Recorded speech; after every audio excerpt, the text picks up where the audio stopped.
कहानी की शुरुआत में हम दो टोड फ्रॉग को देखते हैं, जिसमें से एक जख्मी होता है। दूसरा फ्रॉग जख्मी फ्रॉग से कहता है कि क्या तुम ऐसे ही करने वाले हो।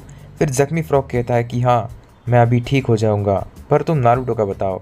तो फिर वो फ्रॉग कहता है कि नारुतो फिलहाल रियल पेन से बात कर रहा है। देन वो अपने जादुई गोले के अंदर से नारुतो और पेन को देखता है, जहाँ पर वो दोनों बात कर रहे होते हैं। और नारुतो कहता है कि मुझे तुम्हारी असली कहानी सुननी है तो तुम्हें बतानी होगी। नागाटो पेन से कहती है कि ये सब वेस्ट ऑफ टाइम है, हमें इससे सीधा डील करनी चाहिए। पेन कहता है कि रुको कोनान, इसे हमारी बातें समझनी चाहिए, तभी हम इसका आंसर सुन पाएंगे। और वैसे भी इसे हम इतना इजीली हरा नहीं सकते, क्योंकि अभी अभी ये 6 पेन को हरा के आया है, वो भी अकेले। पेन कहता है कि मेरे जिंदगी में सिर्फ 2 सबसे बड़े पेन रहे हैं, और उसमें से पहला जब हिडन रेन में मेरे माँ बाप मारे गए थे, जब बहुत बड़ा शिनोबी वॉर हो रहा था। फ्लैशबैक में हम जाते हैं, वहाँ पर छोटा पेन रो रहा होता है क्योंकि उनके घर पर अटैक हुआ होता है। उसके माँ बाप और वो एक कोने में पड़े होते हैं क्योंकि उनके घर में लोग घुस आते हैं। उसके डैड कहते हैं कि नागाटो यहाँ से भाग जाओ। पूरा परिवार डरा होता है और वो घर से निकलने की ट्राई कर रहे होते हैं, तभी गलती से नागाटो के हाथ से उनके घर में एक वेस टूट जाता है और वो फूट कर उसका आवाज़ आता है। लीफ शिनोबीज वहाँ पर आते हैं और कहते हैं कि कौन है घर में,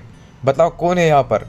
तभी उसके डैड लीफ शिनोबी पर अटैक कर कहते हैं कि तुम और नागाटो भाग जाओ यहाँ से। तभी हम देखते हैं कि नागाटो के सामने उसके डैड को मार दिया जाता है, और फिर हम देखते हैं कि उसकी माँ भी मर जाती है और नागाटो उन्हें सिर्फ देख रहा होता है। उसके बाद लीफ शिनोबी कहते हैं कि अरे ये तो सिविलियंस है, हमने आम लोगों को मार दिया, अब क्या करें। तभी नागाटो लीफ शिनोबी का सिंबल देखता है उन शिनोबीज के सर पर, और उसे गुस्सा आता है और वो अपने रेनेगान को एक्टिवेट करता है बड़ी गुस्से में। जिसके बाद वो देखता है कि दोनों लीफ शिनोबीज मरे पड़े हैं ज़मीन पर। उसके बाद वो अपने मॉम एंड डैड को देखता है, जो भी मरे ही पड़े होते हैं ज़मीन पर। उसके बाद वो रोने लगता है क्योंकि उसके सामने उनको मार दिया था यार। इसीलिए नागाटो कहता है कि नारुतो, मेरे माँ बाप को उस वॉर में मारा गया था और वो वॉर तुम्हारे विलेज लीफ विलेज ने स्टार्ट किया था। फिर से फ्लैशबैक में आते हैं और नागाटो अपने मॉम डैड को दफन करके आगे बढ़ता है। वो आगे बढ़ता है खाने की खोज में, और उसको घर भी नहीं होता रहने के लिए। फिर एक कुत्ता मिलता है उसको, उसके साथ वो घर घर जाकर खाना मांगता है पर कोई नहीं देता। फिर अजीब सी जगह पर वो आकर गिर जाता है क्योंकि उसके पेट में खाना नहीं होता। नेक्स्ट सीन में हम देखते हैं कि एक लड़की उसकी हेल्प करती है और उसे रेस्क्यू करके एक जगह पर लाती है। नागाटो को खाना मिलता है और डॉगेश भी उसके साथ होता है। उसके बाद वो लड़की कहती है कि मेरा नाम कोनान है और मैं तुम्हारी हेल्प करूंगी आज से।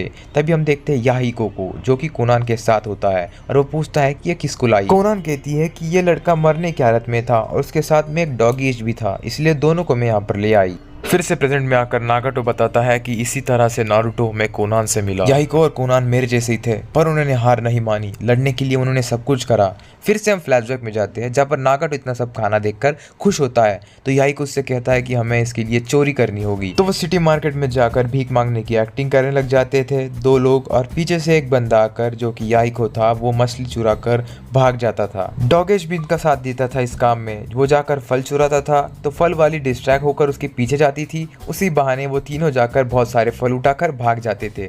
इसके बाद एक बार चोरी करते हुए उन्हें पकड़ लिया जाता है, और तभी उन्हें 2 लोग पकड़कर मारते हैं और कहते हैं कि यहाँ पर आना मत, और उन्हें वहाँ से भगा दिया जाता है। पर याहिको होप नहीं छोड़ता, वो कहता है कि हम कुछ भी करेंगे पर हार नहीं मानेंगे। वो दोनों तीनों आगे बढ़ते हैं एक रास्ते पर, और याहिको पूछता है कि नागाटो, तुम्हारी कोई ड्रीम नहीं है। नागाटो क्लूलेस होता है, वो कहता है कि क्या ड्रीम, बिल्कुल नहीं। याहिको कहता है कि मेरी ड्रीम तो दुनिया को जीतने की है, सोचो अगर हम दुनिया को जीत गए तो क्या क्या कर पाएंगे। अचानक से पेपर बॉम्ब वाली कुनाई उनके ठीक पीछे जाकर फटती है, जिसकी वजह से वहाँ पर धमाका होता है और डॉगेश और वो तीनों दूर जाकर गिर जाते हैं। वो थोड़ा सा पीक करके देखते हैं तो नीचे फाइट चल रही होती है। उन्हें पता चलता है कि वहाँ पर 2 लोग फाइट कर रहे होते हैं, एक हांजो होता है और एक तरफ होते हैं हिडन लीफ के निंजाज। फिर नागाटो इलैबोरेट करके बताता है कि वो जिराया और उसके 2 दोस्त होते हैं। वेल, वो तीनों लेजेंडरी सानिन है लीफ विलेज के। उसके बाद वो बताता है कि जो हांजो होता है वो दरअसल लीडर होता है हिडन रेन का। फिर से फ्लैशबैक में आते हैं, जहाँ पर हमारा डॉगेश बेचारा धमाके से मर जाता है। बाकी सारे रोने लगते हैं और कहते हैं कि डॉगेश सांस नहीं ले रहा। याहिको कहता है कि अभी हमें डॉगेश की चिंता करने का टाइम नहीं है, जल्दी से घर चलो। वो अपने अड्डे पर आते हैं और नागाटो डॉगेश को लेकर रो रहा होता है। गाइस RIP टू द डॉगिश कमेंट में लिख देना। याही को बहुत गुस्सा आता है क्योंकि उसे वॉर बिल्कुल पसंद नहीं आ रही होती। वो कहता है कि लोग क्यों झगड़ रहे हैं, इसके वजह से तो हम सब मर जाएंगे।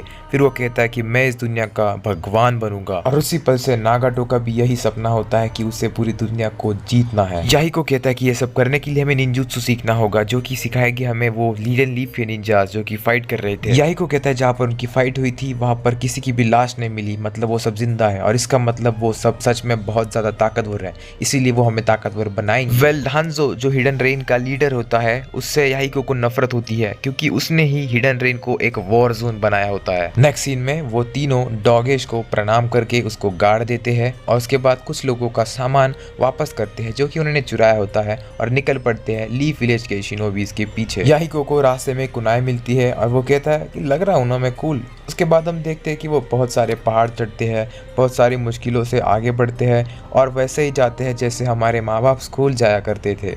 एक चट्टान के ऊपर आने के बाद उन्हें समझ में आता है कि वो एक मुसीबत में फंस चुके हैं। वहाँ पर बहुत सारी बमबारी हो रही होती है, पर नागाटो अपने रिनेगान से उन्हें बचाकर एक जगह पर ले आता है और नागाटो थोड़ा अनकॉन्शियस हो जाता है।